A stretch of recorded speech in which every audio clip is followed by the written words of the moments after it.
Maybe you can introduce yourself here to the camera. Okay, I'm Natalia Romanowska. I'm aesthetic practitioner from Poland. And I practice not only in Białystok but in Europe too, and I hope I will be in America. I practice in aesthetic medicine, and I specialized how to repair overfilled faces, how to remove these exaggerated cheeks or lips, for example. And I learn English to be more confident when I speak with my colleagues. Okay, well, thank you very much. Okay, I have arrived in my hotel in Białystok, thanks to Natalia, who took me right to the hotel. And it's 3 flights up. Let's take a look. And it looks like this is the room. And it's a suite, A, B, and C. And I see that we share a single bathroom. I didn't realize that. And the room is pretty Spartan, but it will be a pleasure to have a room to myself at least. All right.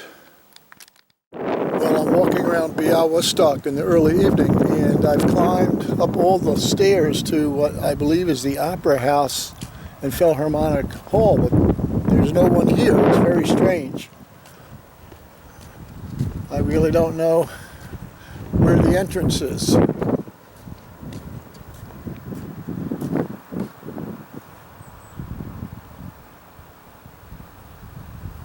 Huh.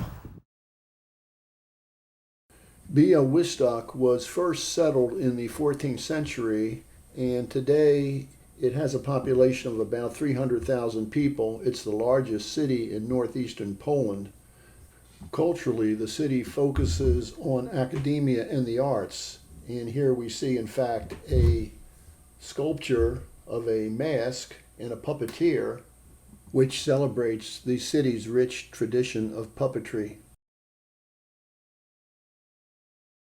Well, it looks like I have stumbled on the Rynek Kosciuszki, the main marketplace, which is pretty sprawling with people.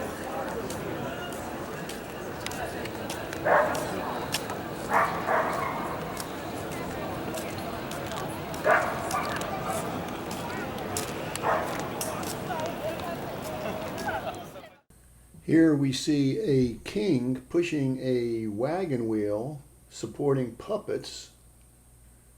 I cannot figure out what this means.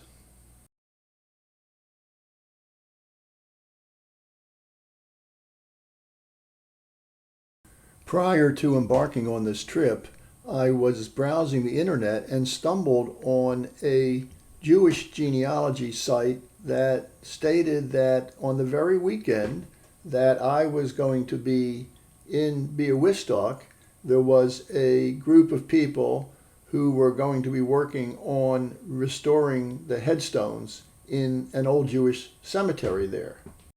And so when I arrived in Białystok, I contacted Amy and Josh Deegan, a couple who had begun this project in 2015.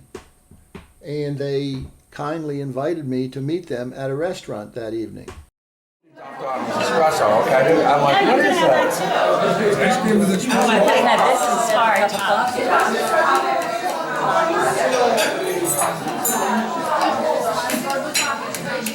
Excavator. No. Shop. After dinner, I took a walk to explore the nightlife, and we will return to the business of the cemetery restoration in a couple days on Sunday. So it's Friday night around 9:30 here in downtown Białystok near the Rynek, and as far as the eye can see in all directions, it's cafes.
A good workout with weights really gets the blood circulating.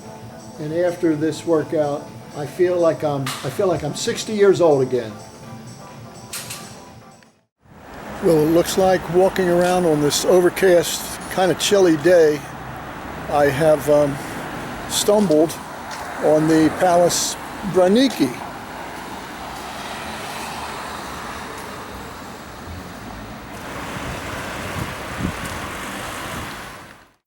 This palace was built as a residence for a Polish count, Jan Branicki, in the mid-1700s. It was heavily bombed by the Germans, and about 70% of it was destroyed in World War II. Subsequently, it was rebuilt. This so-called Versailles de la Polonia concentrated many great artists, scientists, poets, etc.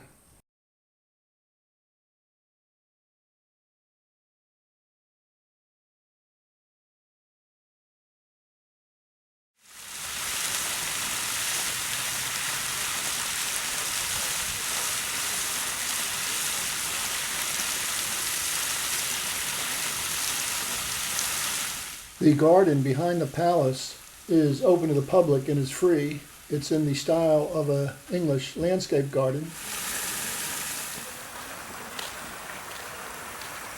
I'm at the gardens outside in the back of the Branicki Palace, which today is a medical school, I believe.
The palace provides a venue for music, concerts, as well as weddings.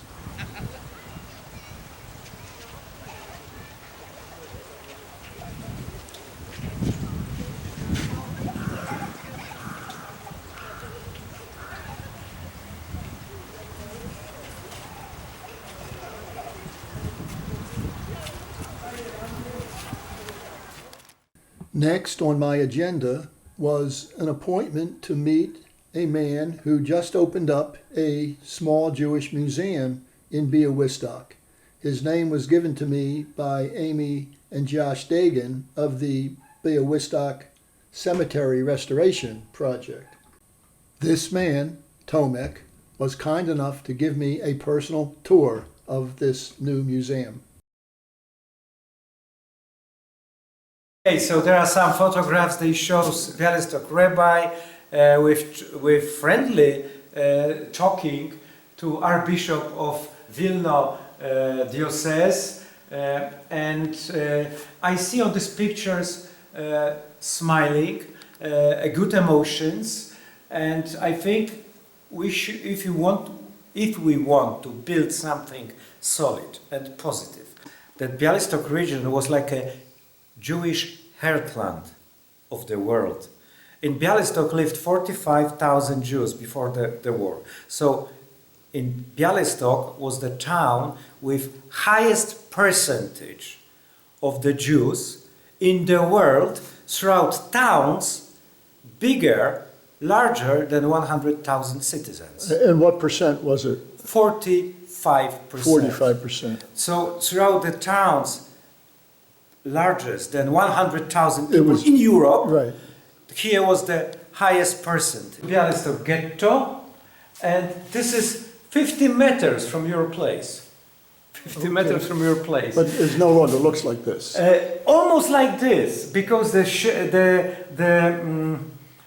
street is still exists, and today, just 3 days ago, Białystok mayor placed a plaque with information in Polish and English that here in this place was a main gate to Białystok ghetto. Okay. That was the largest one.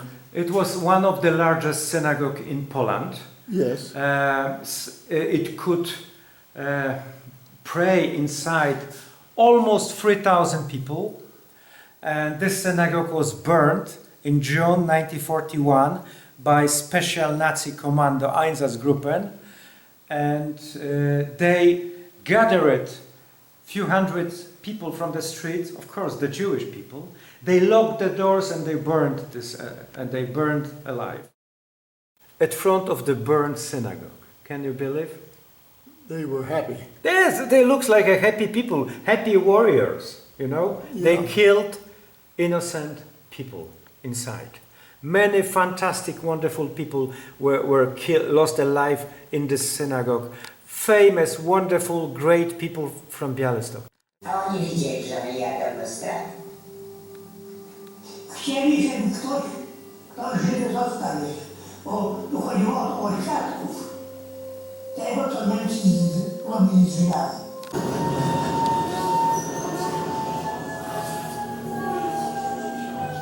Zostało wyrzucone dziecko, chłopczyk w wieku około 6 lat.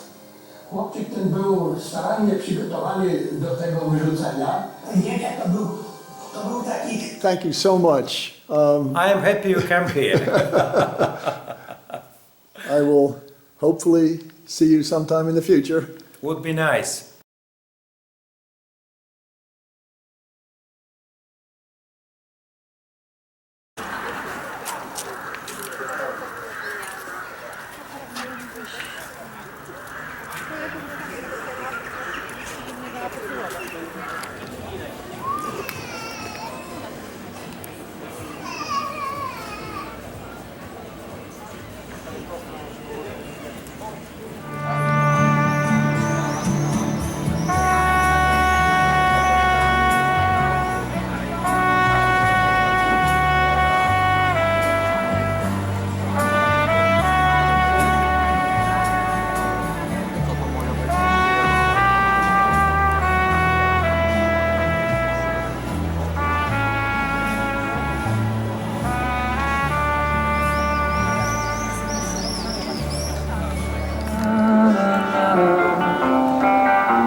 I've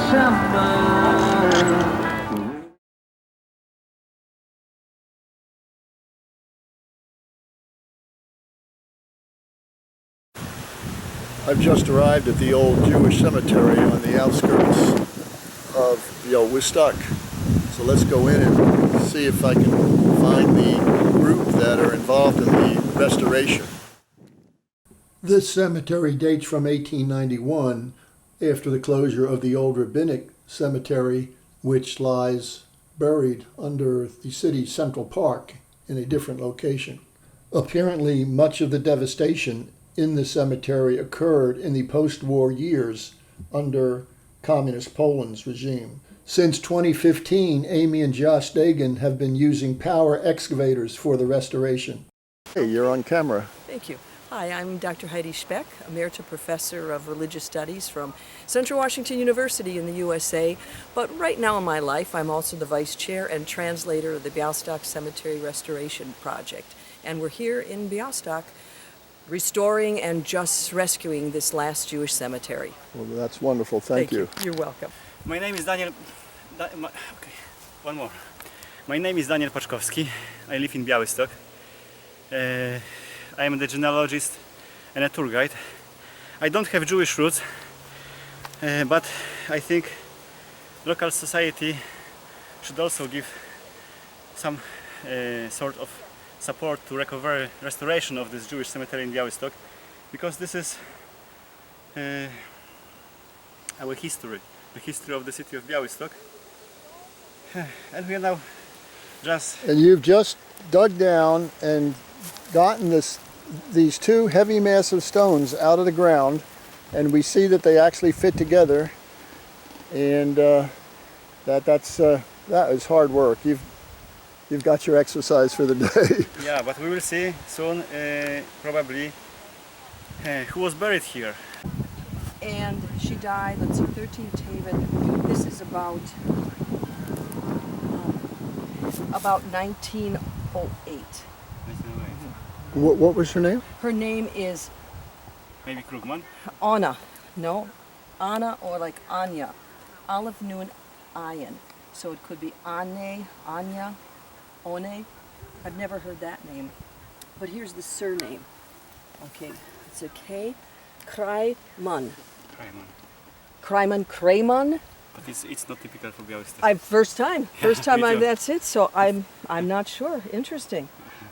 Okay, beautiful. So it's going to need some repair work in here in order to put the two parts together. This is the third part, which also matches Okay, here. perfect. Keep it right. Keep it all together. And this, I would fill in this a little bit so it doesn't look so. Yeah. Yeah. So do you think we should do it today, or we leave it until it's dry and then? Yeah. Then we'll get the glue, and because we've got a lot of glue, then we can glue it probably maybe like tomorrow. Mhm. Careful with that one there. You'll uncover that. Maybe we do it this way. Whichever works. Whichever way you feel is proper. Z której strony? Może bez podnoszenia tak spróbujemy przewrócić, nie? Tak jak on jest w tej pozycji, o tak, nie? Czy nam się to uda? Nie, ale nie mówię, żeby tak, tylko żeby obrócić jakoś tak, nie?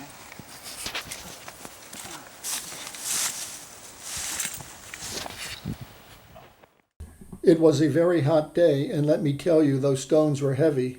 I wanted to help, but I had to realize that if I exerted myself too much, then these guys might have been forced to dig a grave for me. That one will need to be cleaned, but could you both stand? All of you? Okay, Daniel too, and I'll grab a picture. Dziękuję. And I'm sorry, your name is? Adam. Adam, I'm Heidi Speck. Nice to meet you. So we were here in 2015, and the person we were with, Lucy, said she had to check the summer camp that she was working with, and she said they were going to drainage.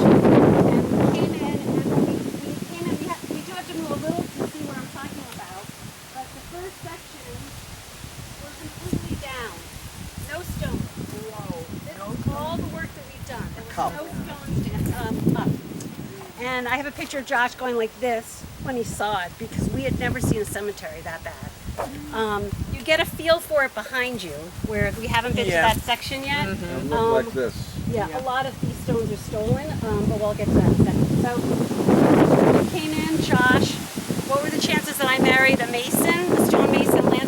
contractor and equipment operator. So he immediately, when he met Heidi, said that he was going to come back the next year. Amy's grandparents were from Białystok, and they had family members who perished in the Holocaust. Heidi got involved, we got involved in 2015. Heidi got involved in 2004. So tell a little bit about Heidi's background. Yes, so she's a linguist and a retired PhD professor at Central Washington State University. And her connection here started with Tomek Wisniewski sending her some pictures of stones and asking her to, read every day. Just put up today description, which is not very stable. This monument is inscribed with about 100 names of the victims of the Białystok 1906 pogrom who were buried here.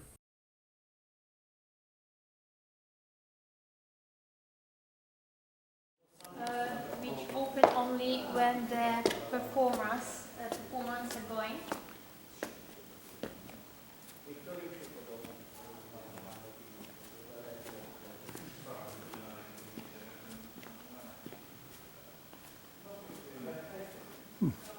Very nice.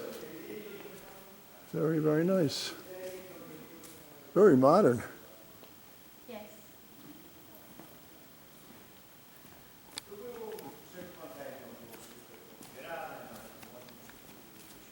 I'm going here.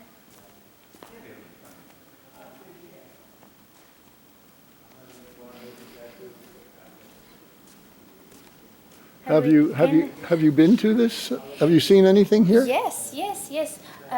It was sometimes when I rent the small auditorium to realize the project of metamorphosis of the Białystok women, when we change their life and changing their appearance, a hairdresser, a wrinkle injection, we change their clothes, style, trainer, and then Interesting. after that, in this project, of course, we worked, for example, 3 months, and we ran the smallest auditorium to show how it could be helpful for women to change something in their appearance, how to improve their confidence. And it's very good because a lot of women we choose was after mastectomy, for example, or after some dangerous diseases, and or after 3 child borning, and it was difficult for them to go to back to work, to society, and that's why I know. Przekazują nam ewangeliści. Wszyscy trzej przeprowadzili wydarzenie z 3 ewangelistów. O tym wydarzeniu wspomina. Cóż to jest to pańskie przemienienie? Co roku się nad tym zastanawiamy. Pan Jezus może nie tyle się przemienia, co bardziej na tej górze Tabor rozbranych kurz.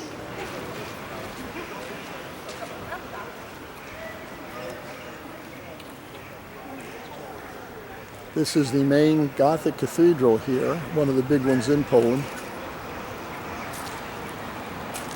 And there are my hosts. Harvey is asking what was the drink. Can you show me It's the full water bottle? it's something Just a buckthorn. He said moment, I will buckthorn. show you what is here. This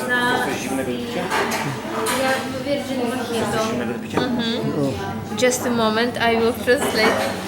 See back. Mojito without alcohol. Would you like it? Okay, it is a sea buckthorn. sea buckthorn. Buckthorn. It's very popular and very healthy tree, which has a lot of orange berries, and we produce the juice from it. It's a very healthy juice which contains a lot of vitamin C, and it helps our immune system to kill the bacteria and diseases, viruses, and very healthy in popular in Europe. Okay, well, it tasted good. The next day, I departed by bus for my next destination, Lithuania, and that is the subject of the next video. And thanks for watching.